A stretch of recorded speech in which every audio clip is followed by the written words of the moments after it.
Hi, this is Dr. Karen Wilson Starks, your host for the Voice of Leadership, the show for business executives and global corporations who appreciate a principled biblical lens on leadership, featuring the song Consuming Fire by gospel jazz saxophonist Ron McMillan. You are listening to our Resource Renewal Series featuring shows for times such as these.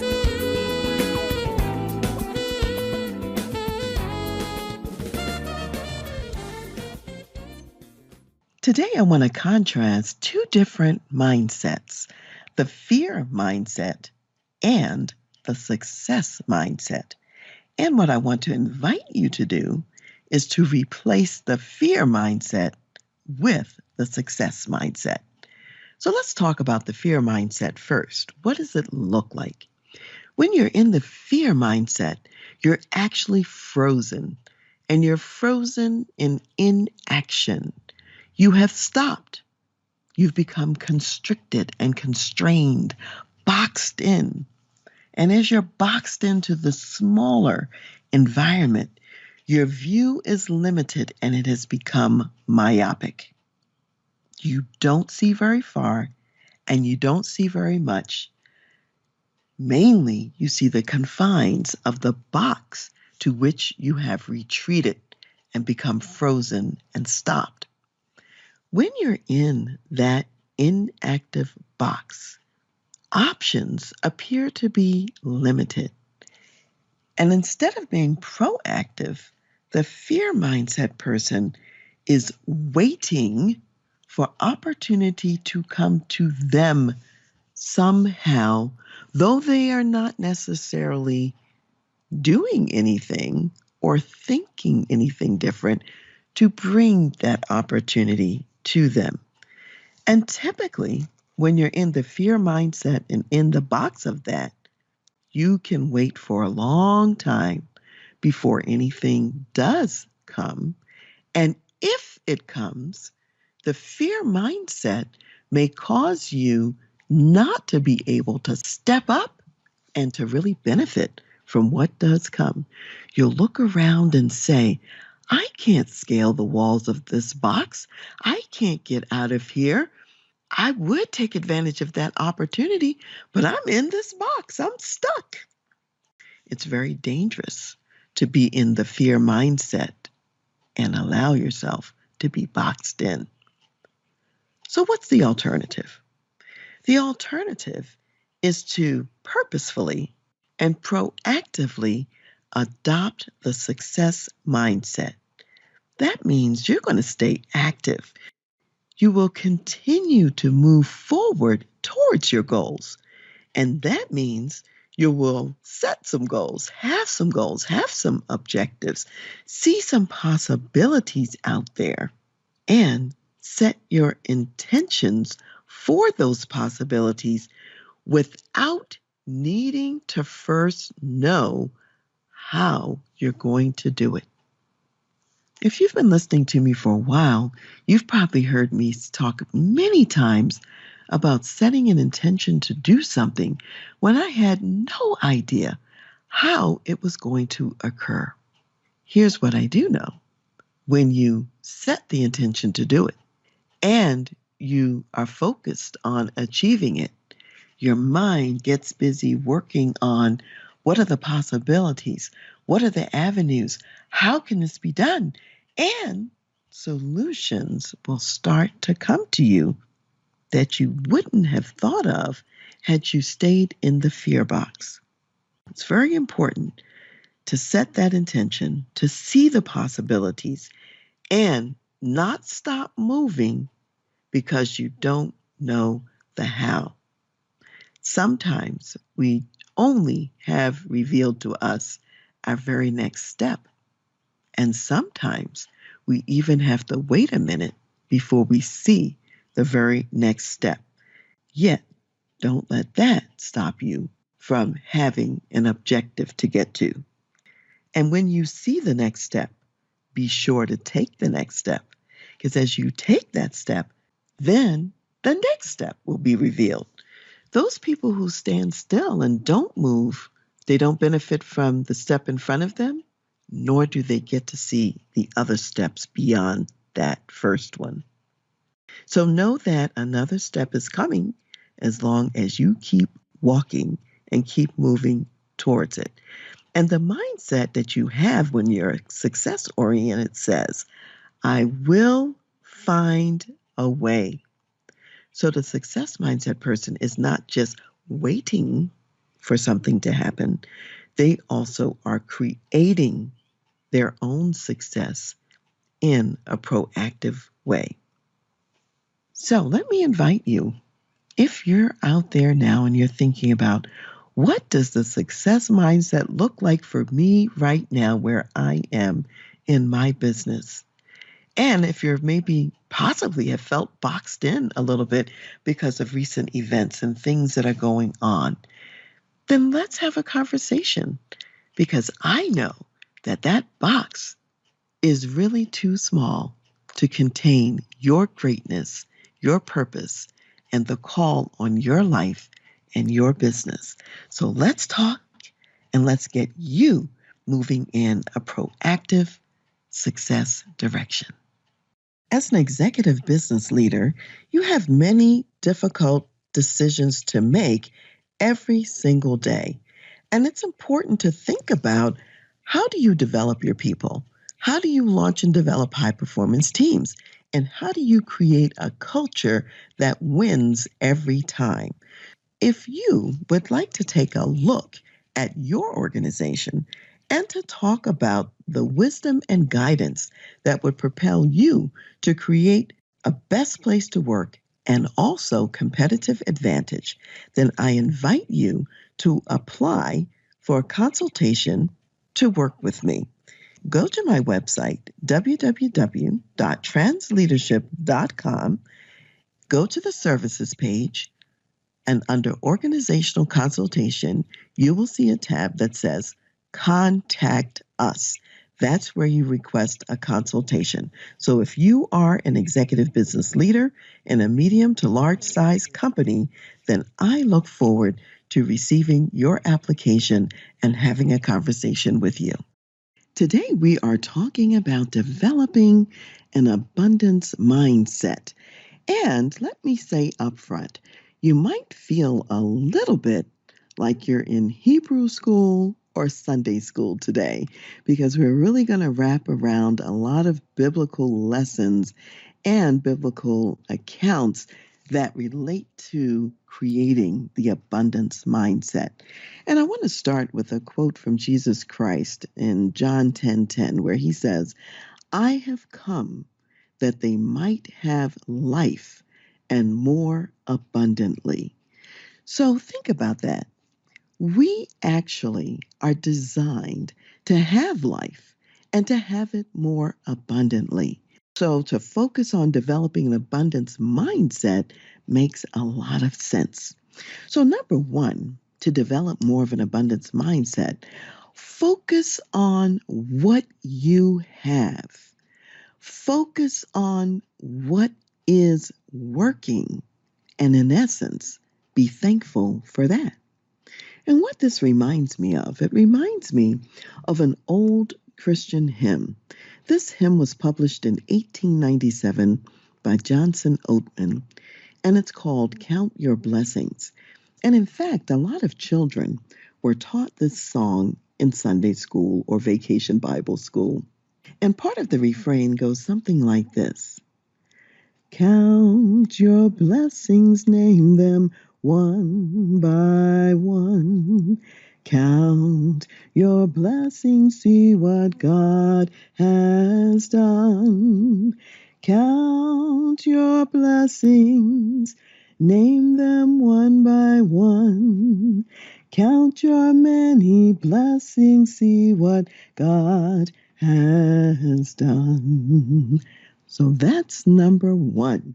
Count your blessings. Now, if in the workplace, I want you to think about how you would apply this lesson. Maybe there's a lot in the workplace that when you look at it, you say, I don't see any blessings. I don't see anything good. However, You may have some work. That's something to be thankful for. You may have some fabulous customers. You have committed employees who are working hard and showing up every day, even if things are not perfect. Maybe you have a full pipeline of work. Maybe you've got an innovative solution that's going to help your clients get to the next level in their operations. Maybe new opportunities are on the horizon. Maybe it's something small.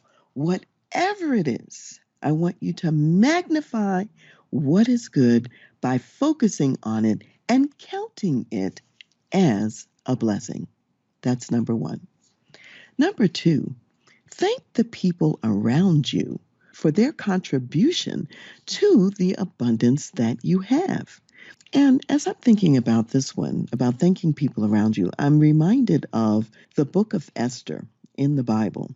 And in the book of Esther, you might remember that Esther was a Jewish woman and she became the queen of the Persian Empire. And while she was queen of the Persian Empire, her cousin who had raised her, named Mordecai, he actually uncovered a plot where two men had planned to assassinate King Ahasuerus, which was her husband. And so when Mordecai overheard this plot, he got a message to Queen Esther, and Queen Esther got the message to the king. And those two members of the king's courtyard who were planning to assassinate him were therefore killed. So this was something that Mordecai had done. It saved the king's life, and then business went on as usual. And the king kind of forgot about it, didn't think about it. So it's in Esther 2, the second chapter, where we see the story of Mordecai uncovering the plot and saving the king's life. Then you get to the sixth chapter of Esther, where the king is in the bed sleeping at night, and he can't sleep, and he's a little bit restless. And he calls for the books of the kings to be brought to him, the chronicles of events. And as he's listening to those and reading about it, he hears the story of Mordecai saving his life. And he says, "Oh, whatever happened there? Did we ever do anything to thank that man and to honor that man?" And there was nothing in the record to say that they had done anything to thank Mordecai. So the king planned an elaborate celebration to actually have Mordecai riding around in town wearing one of the king's best robes, a crown on his head, and on the king's horse. So that was his way of thanking Mordecai. Now, I want you to think about this in terms of your own business environment. Thank yous can be very simple, it could be verbal, just a simple thank you where you're letting the person know in specific terms what you're thanking them for. You can also write a note of thanks, and that would be something tangible that the person can hold on to later. And then, of course, there are more elaborate ways to thank people. The bottom line is to recognize that whatever is going right in your business is not just because of you alone or you by yourself. There are people who are working hard every day to make sure that the business has the successes that you can focus on and be thankful for. So every day, think of how you can thank those people. Now, I'll give you just an example. Some years ago, especially when I used to assemble very large teams and we would go in to do interventions in large companies and corporations. And those people who worked for me, who were part of the team to deliver those results, when I would send them their pay in the mail, it wouldn't just be a paycheck that came. I actually took the time to write a personal note to each person and let them know how they were adding value to our clients. And people still remember that to this day because that was an unusual way to receive a paycheck. The number three is to believe that you will find a way. That is, no matter what's going on now, and no matter how challenging it may be, the mindset that says, "I believe I will find a way," is important. And you want to have this mindset to know that you're going to land on your feet, even though you don't necessarily know how you're going to land. And knowing how you're going to land is far less important than really believing that you will. So the story that comes to mind for this one to me is the story of Abraham in Genesis. And in this account, Abraham was told by God to sacrifice his one and only son, because by this time his other son, Ishmael, had already been sent out into the desert with his mother Hagar.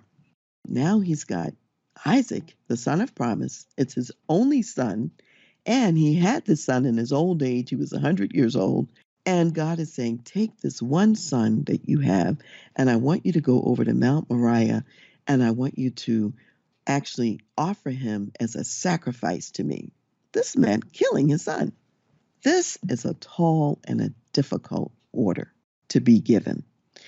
However, I want you to pay attention to a couple things. So in Genesis 22, in the 5th chapter, once Abraham and Isaac get to the place where the sacrifice is supposed to take place, Abraham has with him the wood, the fire, and the knife, and Isaac, his son, has been accompanying him. And Isaac, by this time, he's a young man. He's not a child. He's actually a young man, teenager or a little older, perhaps. And they have some servants who are also there with them. So Abraham says to the servants, you wait here. Isaac and I, we're going to go over there and we're going to worship the Lord. And Abraham says, we will come back to you. Now, mind you, Abraham knew he's supposed to be sacrificing Isaac, but he says, we will come back. Now, he didn't know how any of this was going to happen. However, he's believing that a way will be found. So then Isaac says, well, Father, I see the wood, I see the fire, I see the knife, but where's the sacrifice? And Abraham says, the Lord will provide himself a sacrifice. So then when we finally get later in the story, we find that as Abraham has built the altar, he's put the wood on it, and he's now bound his son on top of the altar. He takes the knife and he's about to plunge this knife into his son's heart.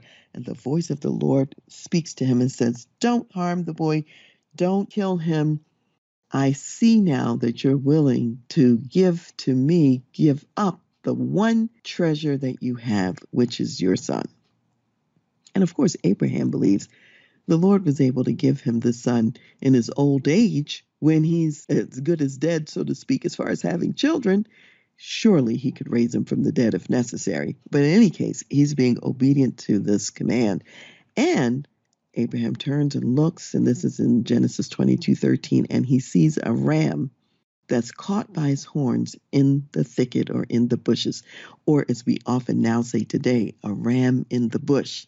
When you find that as Abraham called God at that time, he gave him the name, the Lord will provide. And there are times when we need that ram in the bush and we're looking for it and it is provided. So believe that you will find a way and a way will be provided. Now, I'll just give two brief examples in my own life. In 2001, when 9/11 took place, most of the work that we do involves flying to client locations, and people just stopped flying. Corporate flying just went to a standstill. A lot of business canceled at that point.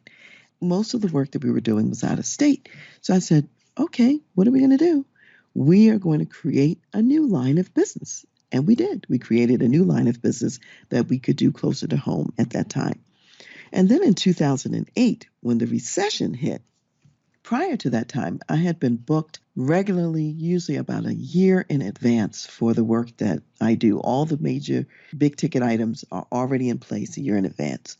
2008, the beginning of the recession, and I remember very precisely, it was on Veterans Day when all of the big rocks, everything that I had booked for the next year, all canceled on Veterans Day. Now, I believed at that time, we will find a way through this and we will rebuild the business and refill the calendar. That's exactly what happened. So that's number 3, believe you'll find a way. Number 4 is going to be share with others. And when I say share with others, I mean share what you have. Share from your resources. Share from your provision. Because if you have a mindset that I have plenty, then you can also have the mindset that you have plenty to give. Abundance mindset is certainly different from the scarcity mindset that says I need to hoard everything to myself because I don't have enough to share. So, the story that comes to mind for this is the story when Jesus was feeding the 5,000, the multitude of 5,000. And one account is recorded in Matthew, the 14th chapter. The people had assembled, it was getting late, and his disciple says, "Oh, send the people away so that they can get some food, while there's still shopkeepers open, still a possibility." And Jesus said, "Oh no, you feed them." They said, "We can't feed these people. That's more than a year's worth of wages. We don't have enough to feed 5,000 people." And really, it was more than 5,000 people. It was 5,000 men plus women and children. So Jesus said, "Okay, what's out there? Who has something?" And it turned out there was a little boy who had 2 fish and 5 loaves of bread. These are small loaves. Probably his mother had packed that for his lunch. So this little boy had 2 small fish, 5 loaves of bread. So Jesus took what the boy had, he blessed it, and then he fed the 5,000 men plus the women and children, and they had 12 baskets of leftovers after everyone ate as much as they wanted to eat. That's an abundance mindset. And when you have that abundance mindset, you are willing to share because this little boy shared his 2 fish, 5 loaves, and they were multiplied, and the multitude was fed. In your business, what is it that you can begin to share? We've talked a lot about companies that are doing great things in their communities and sharing of their abundance that way. Where can you start? What small way can you begin to share with others, knowing that whatever you give out there will come back to you multiplied? The number 5 is to look for opportunity in whatever happens, no matter what it is. You lose your job, if you're an individual employee out there, look for the opportunity in whatever happens and embrace change that comes with opportunity. So let's say in your company, you lose a major business account. You can say to yourself, "Oh, this is making room for something new. We will have an opportunity to create a new service or to build a new service. We will have an opportunity to find a new client or attract a new client or do something over here we've never done before because we didn't have time. Now we have time to do it." The opportunity may also be your learning. So, what did you learn that you can then take forward? What can I now learn and pursue to move forward? So you want to concentrate on growth, concentrate on success. What's the opportunity in what might look like a negative? I'm sure that most of you out there have heard of the saying, seeing the glass as half full or seeing the glass as half empty. This is the essence of our message today, and that is the glass is on the table. The glass is the same.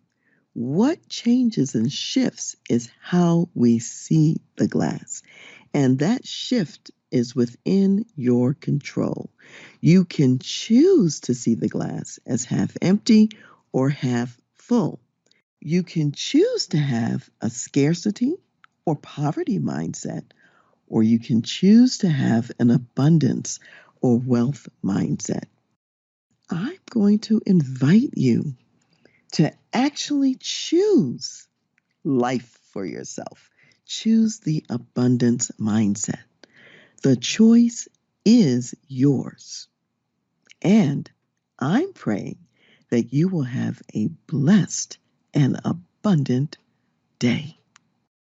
Today's topic is 3 abundance killers.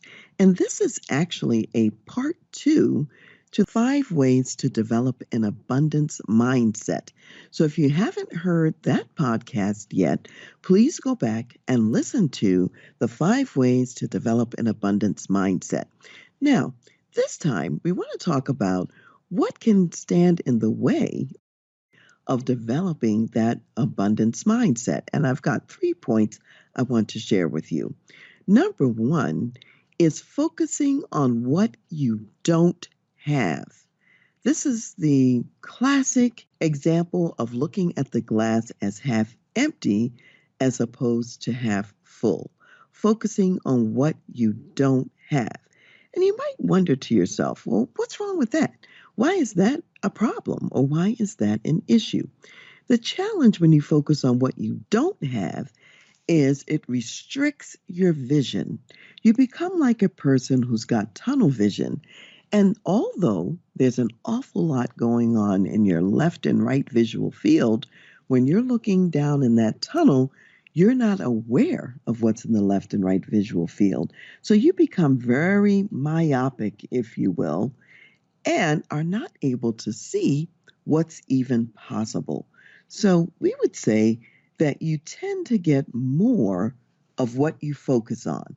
So if you're focusing on what you don't have and the lack in a situation, you're going to get more lack and more of what you really don't want. That's an abundance killer, the mindset that's looking at what's missing rather than what is present. Number two is that tendency to go inside to what I'll call the place of misery, stress, anxiety, worry, or fear. And there are many things that can catapult us into this sort of anxiety driven, negative emotional mindset. And often it's even what we're watching. If you're watching too much of the evening news, that can get in the way of the abundance mindset, having all of those negative inputs coming in over and over again. So instead of that, what you really want to do is to be able to get outside of yourself, get outside of the negative mindset, go out, talk to other people, learn something new, learn something different, and figure out how you can add value to someone else's life. How can you facilitate someone else's success? This gets you outside of that inner world that's focused just on your own pain and misery. And that kind of brings us to point number three. Another abundance killer is to think kind of small and to see yourself as a victim. No matter what has happened to you in your life, even if it's something horrific, like maybe being sexually abused or something horrible like being sold into slavery, these are horrible things, right?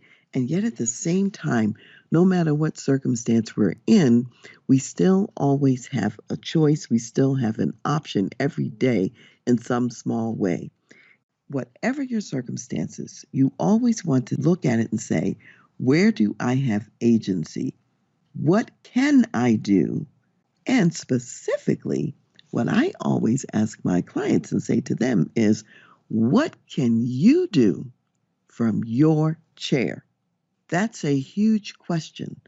Frequently, I find people coming in, and especially if they're at those levels just below that senior level, they might say, well, if the big bosses would do X, Y, and Z, then everything would be fine. Well, you don't have any control over what the big bosses will do or won't do. Of course, you can influence that. And that becomes then something that's in your sphere of influence. So then you can say, how could I influence the big bosses taking that on? Now you're talking about what you can do from your chair, the influence opportunity. So always ask in a scenario, what can you do from your chair rather than to sit back and see yourself as a victim? There is always something that you can do. On mindset, as you can see, and everything we've been talking about, it's been really, really important to focus on where you want to go, focus on what you want, and to focus on what is positive. You might wonder what it takes to develop an abundance mindset and also how to deal with the abundance killers. And the reason is because you need a little bit of both. You've got to balance both. Every day, there are organizations out there who actually have a lot of really good steps in place for creating the abundance mindset. And at the same time, they have abundance killers going on too. Let's say you wanted to build a gigantic bonfire and you set the fire up and everybody's sitting around the fire nice and warm and toasty and it's great. And then as soon as the fire is raging wonderfully, a team of people come in and they douse the fire with buckets of water and put the fire out. Well, that's what it kind of looks like when you're operating simultaneously at cross purposes for what you really want to achieve. The real successful organizations focus on developing the abundance mindset, and they also shoot down the abundance mindset killers that come in.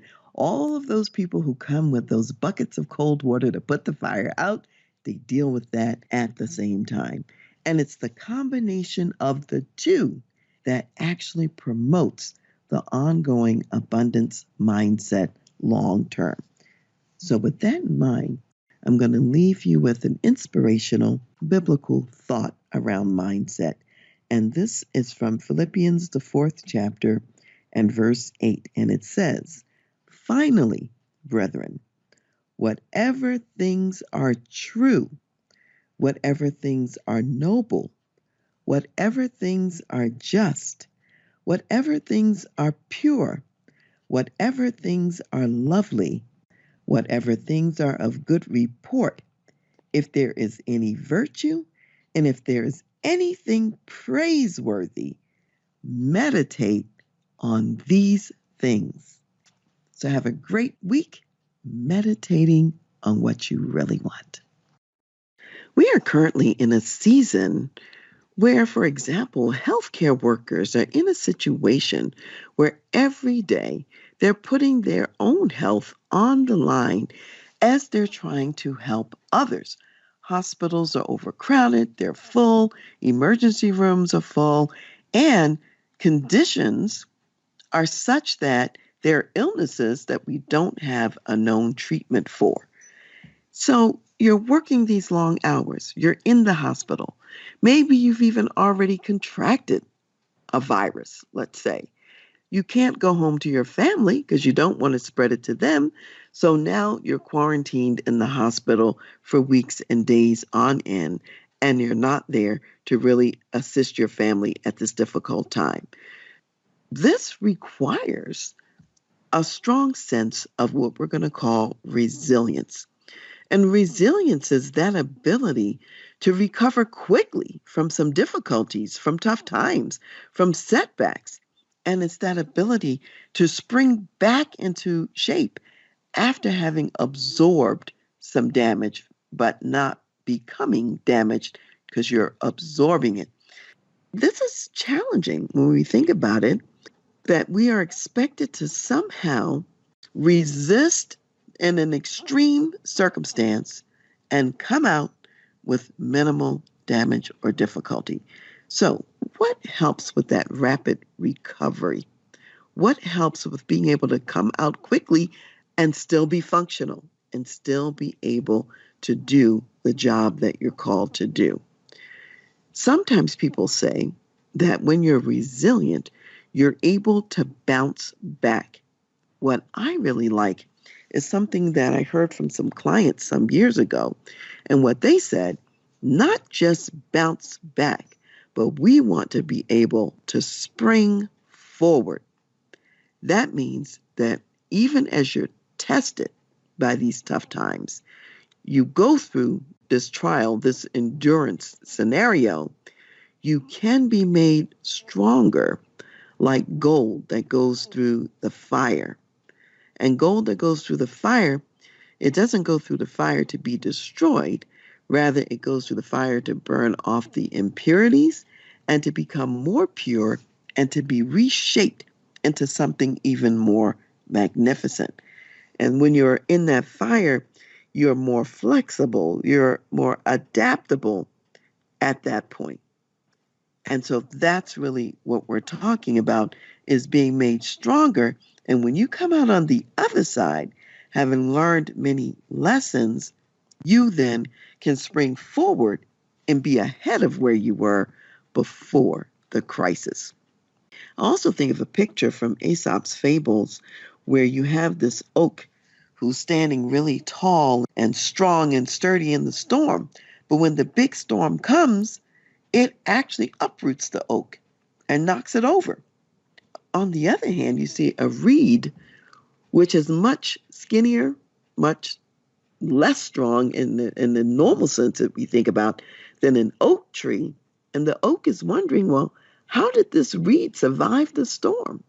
And the reed says that he survived the storm by bending and allowing the blast of air to go over him rather than just resisting that storm. So we have to learn to bend and to be flexible and adaptable and let the storm go over us. And so there are just a few things I want to just highlight that help in cultivating that resilience. So, number one, you want to stay positive and optimistic. That means you want to fill your mind with stories of triumph and stories of inspiration. There's a reason why I often read about people from prior decades and centuries and how they got through hardships and difficulties, because the notion is they're people, just like we are. If they could get through that, I can get through that. And so you want to fill your mind more with those kinds of examples and stories and limit your time in front of the television listening to the negative message and the negative news and the negative story. And sometimes on the news, they do cover stories of triumph and inspiration. Listen to those. So that's number one. You want to stay positive and optimistic and feed your mind those positive stories. And number two, you want to keep that perspective, as I mentioned even before about leading in difficulty, that perspective that says, I can see through the dimness of today to a better tomorrow. We will get there. So you set your sights out there past the obstacle. And what this reminds me of, I remember when I was in the Army and we had to do land navigation using a compass. And sometimes when I would set the azimuth in the direction we were supposed to go, and I saw where I had to walk, it might mean that I had to walk through this cow pasture where there were these unruly cows. And having not grown up on a farm and being a city girl, I really didn't want to walk through the cow pasture. And so I had to set my sights on what's beyond the cow pasture. Where am I really going? And sometimes I could even walk around the cows to get back on track. And other times I had to go through them. But the point is, my objective is not to stay mired in there with the cows. I'm going to get to the other side, which is to where I'm going. And that's what we have to focus on. Number three, you want to identify the lessons that you're learning along the way. So ask yourself regularly, what am I learning? What's new? What are the new pathways, the new insights? What are some new ways of doing business that I hadn't thought about before? If we're in this situation again in the future, what would I do differently? Well, for example, some people are saying to themselves, I'm now learning that I've always heard that we should save for a rainy day, but you know what? I haven't really done that. Now I think I'm going to start saving for a rainy day so that I actually am able to sustain my personal self for 6 months if there's a crisis. And even on the business end, as a business owner, how are you saving for rainy days in your business? So when you get to the other side, you might institute a larger rainy day fund, possibly as a way to getting through this. And then number four is to recognize everything bad that may be going on in a crisis is not because of you necessarily. In other words, sometimes people get so self-focused that they become depressed and inwardly blaming themselves. Sometimes there are just circumstances out there that are beyond our control. And it's not because we've done anything wrong or we failed to do anything. It's just life. When that hurricane comes, when that tornado comes, and it's just life, you don't blame yourself because your house collapsed. You sit down and you think about Now, how am I going to be rebuild? What am I going to do differently? How am I going to help someone else rebuild their house? And it's not about blame, it's about moving forward. And then number 5 is finding new ways, new pathways. And it's part of learning. As you're learning, you're identifying, yesterday we succeeded by doing X. And today we're going to succeed by doing Y. And tomorrow we may have to succeed by doing Z. So, for example, suppose you are the owner of a gym and you're in a town or a city where, because of the coronavirus, all the gyms have been shut down. Well, that may be a good opportunity. You've never done it before, but now you're going to have your trainers to create some gym routines and activities that are live streamed, and you can still conduct your classes with your membership out there, and you can have them tap in and still maintain their physical fitness. And maybe you've never done live stream before, but that's an example again of how to bounce back, do something different, and you're springing forward now with new skills, new approaches that you really didn't have before. So the watchword of resilience, in order to spring forward to that point, is flexibility, adaptability, and learning, and being able to see through to the other side of the crisis. So I encourage you to bring that perspective to whatever you're going through.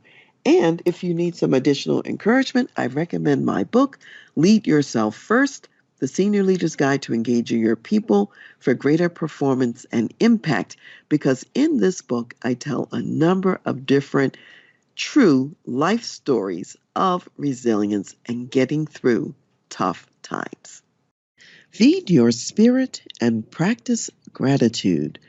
This episode is from my book series, Lead Yourself First, The Senior Leader's Guide to Engaging Your People for Greater Performance and Impact. So in this episode on Feed Your Spirit and Practice Gratitude, we are acknowledging that life can be challenging. So daily, we really need to ground ourselves in that which makes us strong and resilient.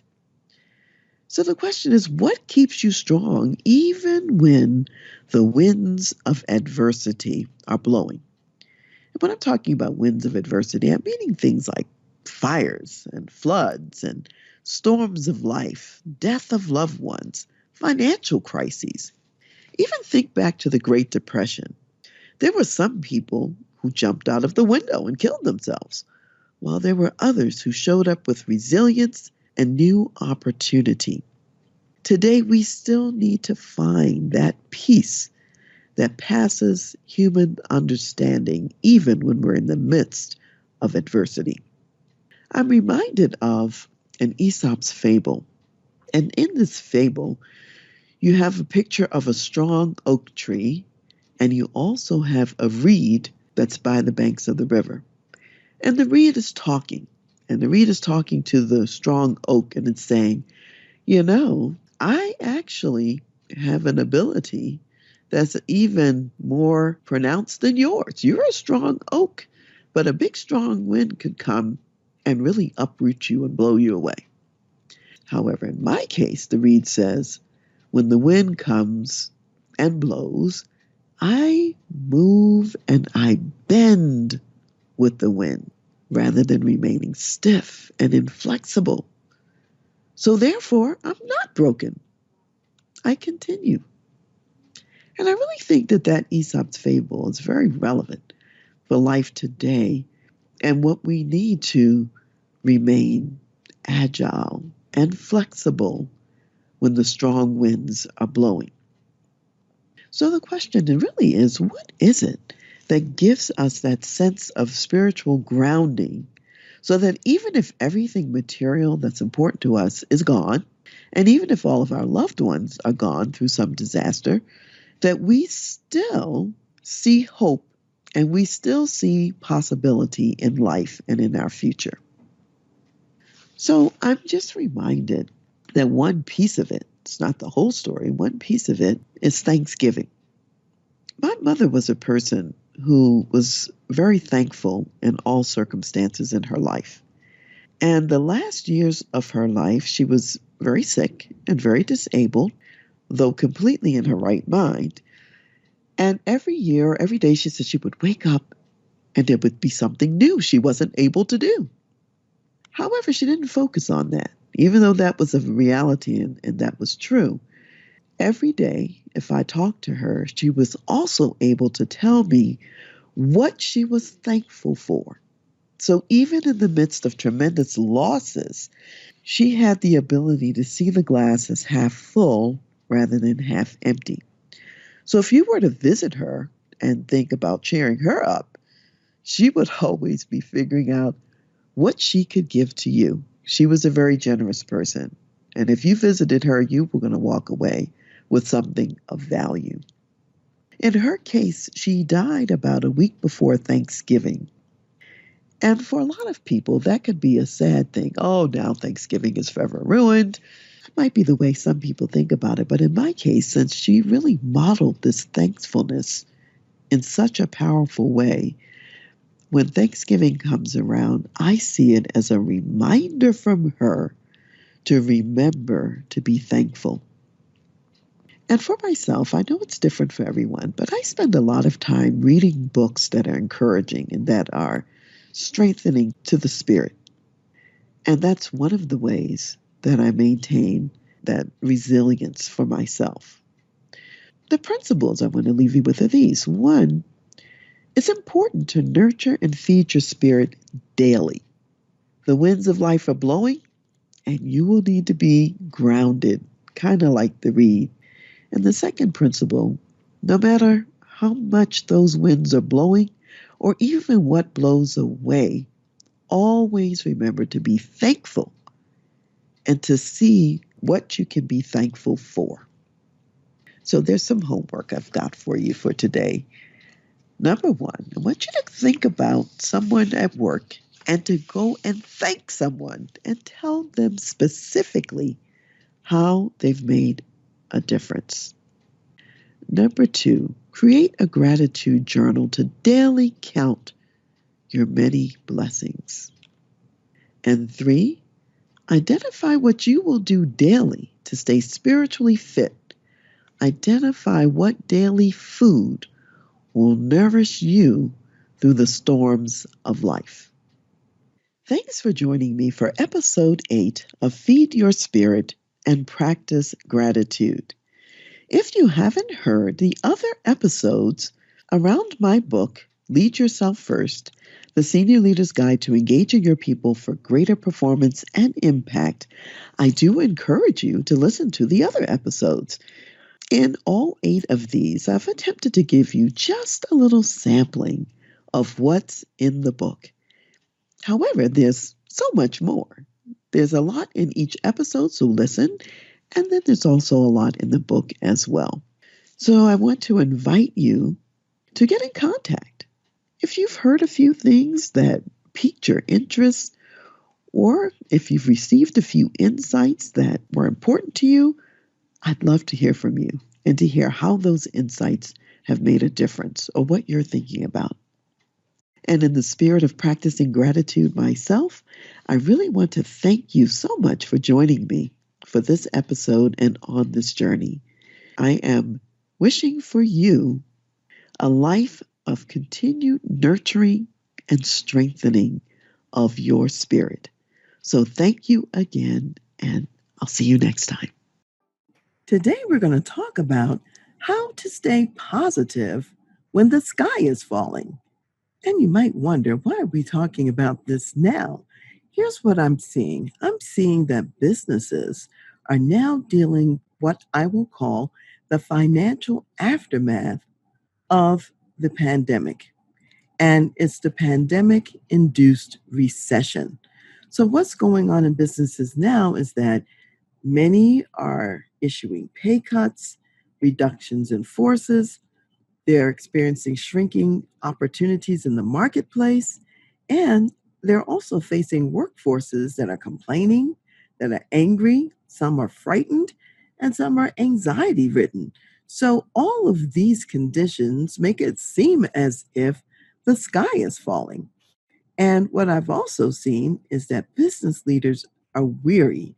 They're experiencing Zoom fatigue for being in endless meetings all day, trying to figure out how to address these issues. They're feeling exhausted with long hours.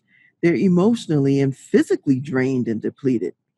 And so the question is, how do you find the positive and the optimistic when you yourself feel like screaming? Well, I've got about 7 different points to share with you about that today. Number one, recently I was speaking with my husband, and he heard about a concept that I hadn't heard before, and it was about the whole idea of the glass being half full or half empty. And we usually talk about that and will suggest that people adopt a mindset of the glass being half full. Well, one of the things he shared with me was this notion that it's not the glass being half empty or half full. Rather, we can think about the glass as refillable. And I think that's a very powerful concept because right now, with the pandemic induced recession, even though it might seem like water's pouring out of the glass and it is either half full or half empty, how you look at it, just remember the cup, the glass can be filled up again. So that's number one. Secondly, while you are in the situation where some things may have shrunk, ask yourself, what do we still have? Take inventory. What are our current assets? And when you identify them and take that inventory, then say, for what then are we thankful? Find multiple aspects to be thankful for each day. No matter what's happening around you, there's always something to be thankful for. And you might not see it until you take the inventory and see what assets you actually have. Number three, ask yourself, how can we fulfill our mission with what we have? You have a reason for being in business, and there's a reason for you to be here adding value. What is that reason? What is that mission? And maybe you had 10 services to achieve that mission in the past. Now you're going to ask yourself, what's most important for us to do now with the resources that we have? And instead of doing 10, maybe it's three. It's the three most important. And out of those three, there's a number one that's the most important out of those. And then the fourth item is, if something is ending in your business, in your company, maybe it's a service you will no longer provide. Maybe there are people that you have to say goodbye to. Take time to mourn the loss and to appreciate the contribution and the legacy of whatever it is that may be ending. Identify what part or what memory can be kept alive about anything that's going away. And sometimes some aspects are going away not permanently, just for a temporary period of time. And then number five, ask, what new beginnings can we create? People forget that in crisis, there's always that opposite side of opportunity. So when the sky is falling, there's also a positive opportunity, something you can now do, something you can now create, which maybe up till now you haven't been able to do, haven't had the time or bandwidth, or never thought to do it, or it wasn't necessary, it wasn't on the radar. So definitely ask, what new beginnings can we create? Just remember, number six, that as the leader, you set the emotional tone and you're the one who signals success. So make sure that you are regularly saying, we will get through this. Emphasis on the word through. You're going through the valley. You're not going to stay in the valley. You're going to go to the other side.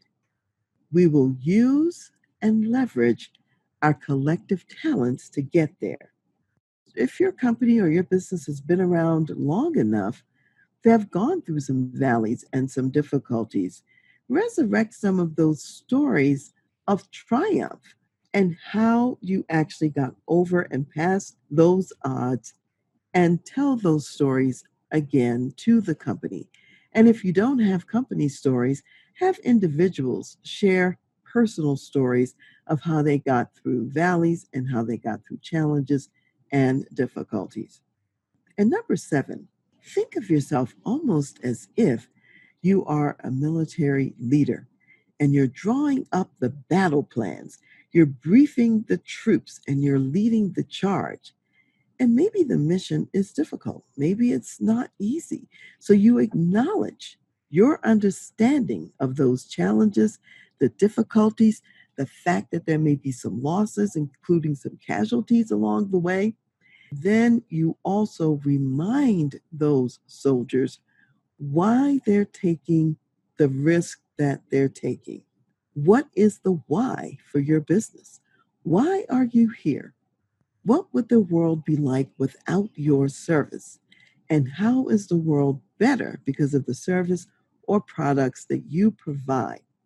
And as you think about that ultimate benefit that you are bringing to the marketplace, acknowledge that even with the sacrifice that you may have to make to bring the benefit, it is still worth taking the hill.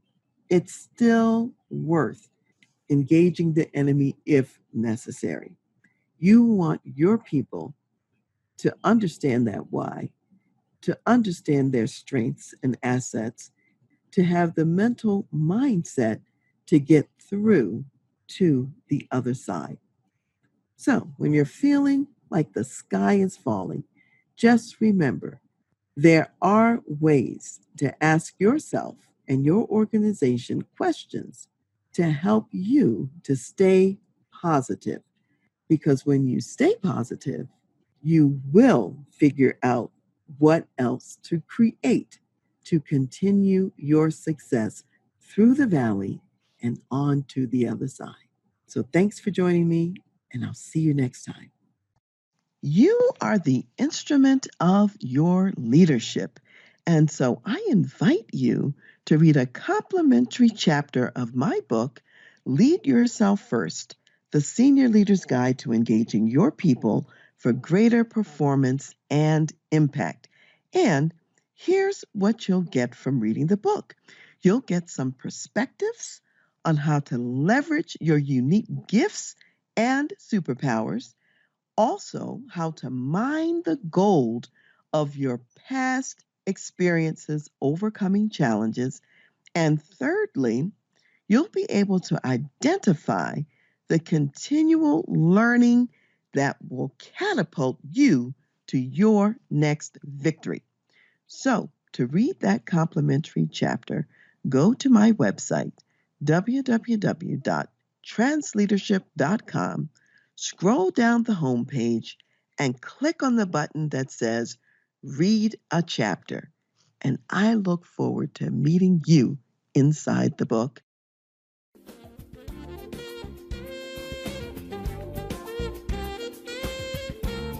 Thank you for listening to The Voice of Leadership with me, Dr. Karen Wilson Starks. I am also your concierge executive leadership advisor for when you need to make tough business decisions, facilitate executive succession and transition, develop your executive team, lead change, create a positive and profitable culture, or leverage marketplace creative advantage. You can reach me at Dr. Karen, Karen, at transleadership.com. Also go to my website, transleadership.com, for more leadership resources and insights. I want to give special thanks to Ron McMillan, gospel jazz saxophonist and national Billboard recording artist, also known as Mr. Sirius XM Jazz Watercolors, for allowing us to use his gifted music on our show. Thank you for joining me today, and I'll see you next time.